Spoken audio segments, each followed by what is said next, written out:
Enche a tela com a palavra de hoje. Eu quero fazer um convite para que você fique vigilante, para que você fique esperto, para que você esteja preparado, para que você não se deixe enganar e não perca tempo com aquilo que não importa, tendo sempre em mente que a hora vai chegar. Mateus capítulo 24, versículo 27. Porque assim como o relâmpago sai do Oriente e se mostra até o Ocidente, assim será também a vinda do Filho do Homem. Será um evento impactante e rápido. Será numa fração de segundo. Quando pensarem que ele está vindo ou que virá, já veio, já foi.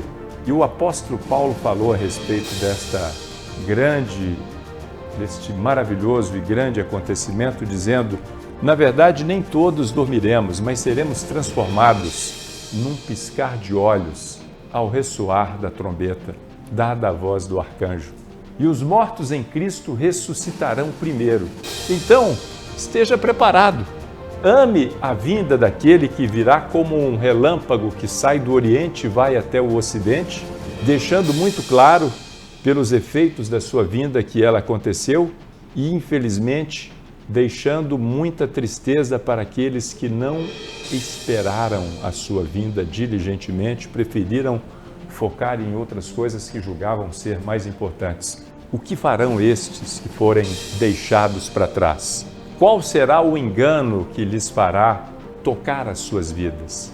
E os que serão plenamente conscientes de que poderiam ter participado desta vinda e não estavam preparados, não aguardavam, como quem está prestes a fazer a viagem mais importante da vida e se atrasa, não dá a devida importância ao horário e não fica preparado para pegar o transporte, para ir ao aeroporto, para ir à rodoviária. Eu estou fazendo aqui uma comparação simplória, mas para que você possa fazer esse exercício aí e deixar bem claro na sua mente que é preciso se preparar, assim como você se prepara para uma viagem, assim como você se prepara para um compromisso importante e você não descansa enquanto aquele compromisso não estiver concretizado.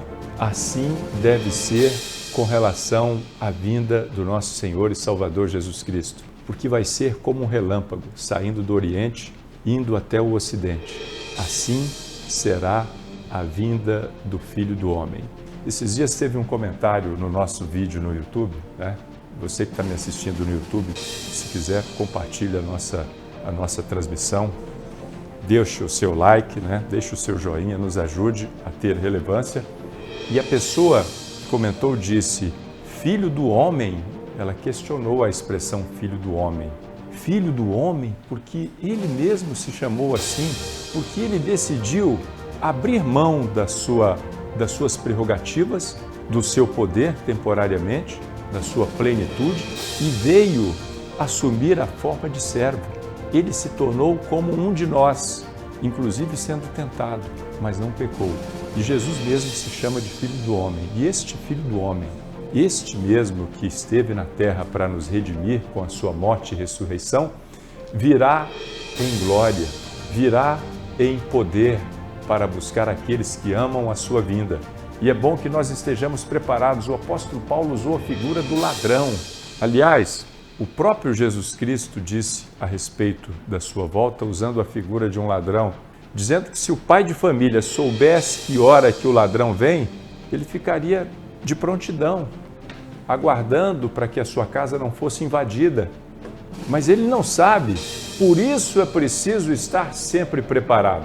É preciso ter cuidado com aquilo que nós cometemos, com as portas que nós deixamos abertas, para que a nossa vida não seja influenciada por este mundo, não seja derrotada pelo pecado, que nos impeça de acessar o bem mais precioso que alguém pode ter, que é o direito comprado por Jesus, para que nós possamos passar a eternidade com Ele. Porque aqueles que ficarem sofrerão bastante. Imagina um mundo sem a presença do Espírito Santo, sem a presença ou a oportunidade de ser gratuitamente salvo por Jesus Cristo. Muitos entrarão em desespero. Quantos lembrarão dos convites feitos, das oportunidades perdidas? Quantos não terão que fugir para não negar o Senhor Jesus Cristo? Sabe-se lá para onde, quando teria sido bem mais fácil viver uma vida de comunhão, uma vida de renúncia e de espera pelo evento mais importante que está prestes a acontecer. Tomara que você tenha forças e esteja decidido a aguardar este evento precioso.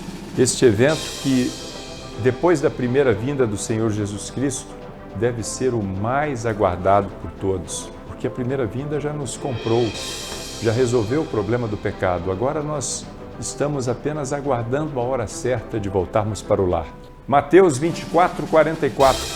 Por isso, também vós estáis preparados, porque o Filho do Homem há de vir na hora em que não penseis.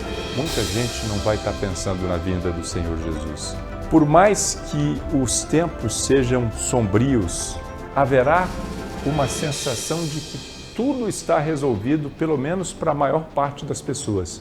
Elas continuarão confiando em si mesmas, continuarão confiando naquilo que o mundo oferece. Elas não terão os seus olhos voltados para Cristo. A maioria, infelizmente, não, porque as pessoas preferem ser enganadas. Mas você que está ouvindo esta palavra, não se deixe enganar. Não seja um dos que serão pegos desprevenidos.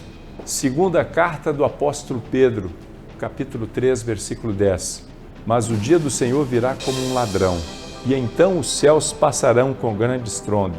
Os elementos se dispararão pelo fogo e a terra, e as obras que nela há serão expostas.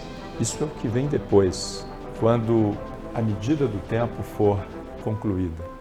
Um dia tudo será levado a julgamento. Eu não quero ser duro com você, porque essa palavra também tem impacto na minha vida e é bom que eu esteja preparado. Mas tem coisas que não valem a pena. Imagine agora a figura de um animal silvestre qualquer que o caçador quer pegá-lo. Ele quer prendê-lo numa armadilha e para isso ele coloca lá iscas.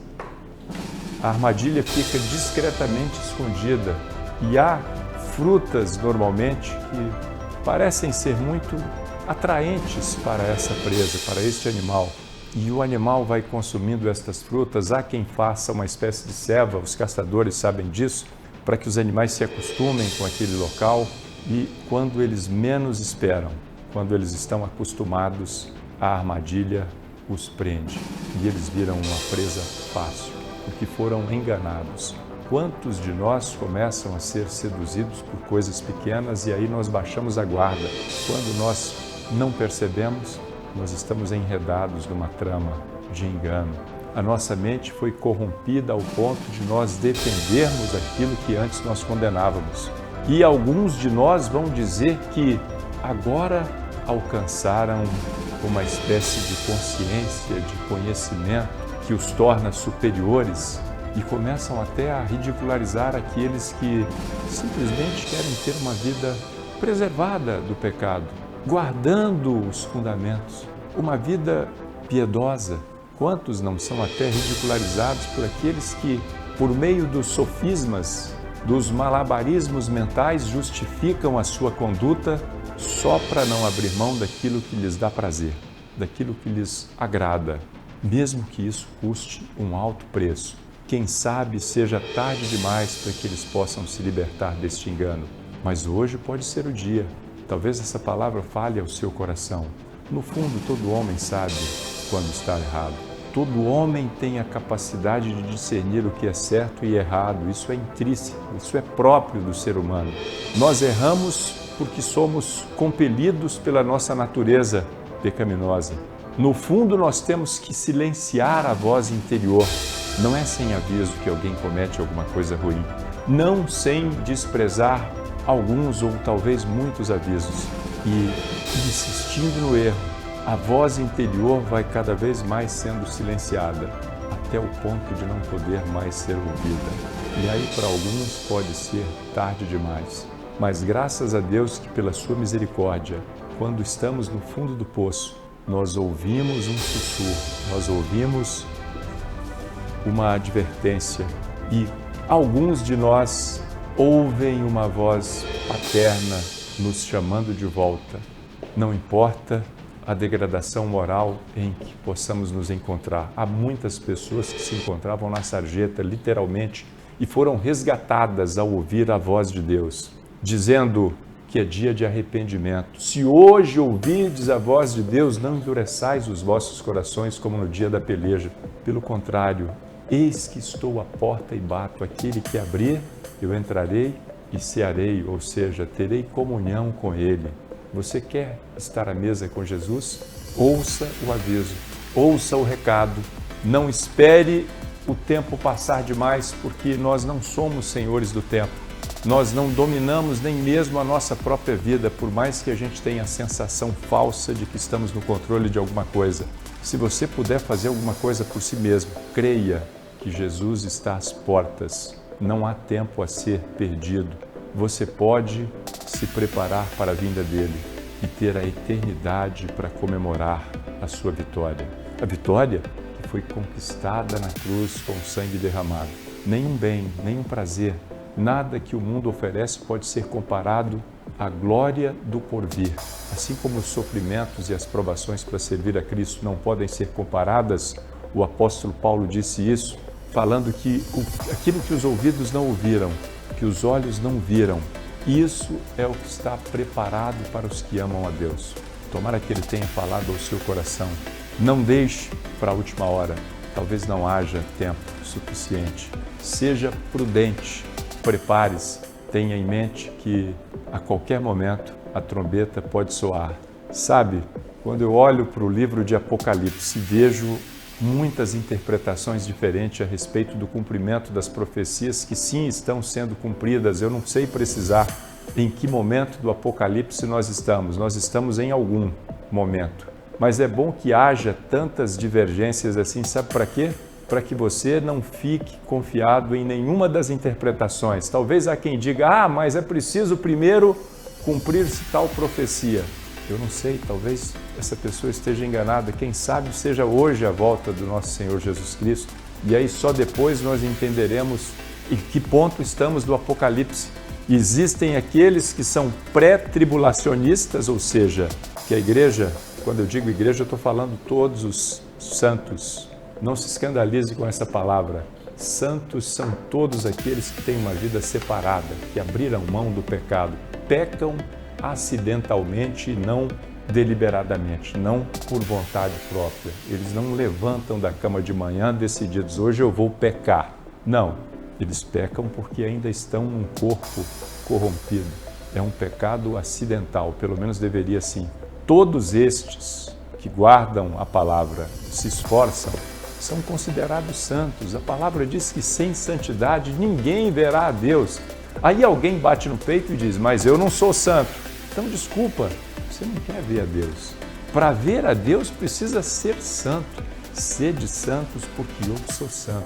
Foi o que ele disse. Separados, uma vida diferente. Não é que você vai viver em um lugar distante, longe de tudo e de todos, não. Mas em meio àqueles que insistem em desobedecer a Deus, você está lá. Como um sal, como a luz na escuridão, como o sal que dá sabor.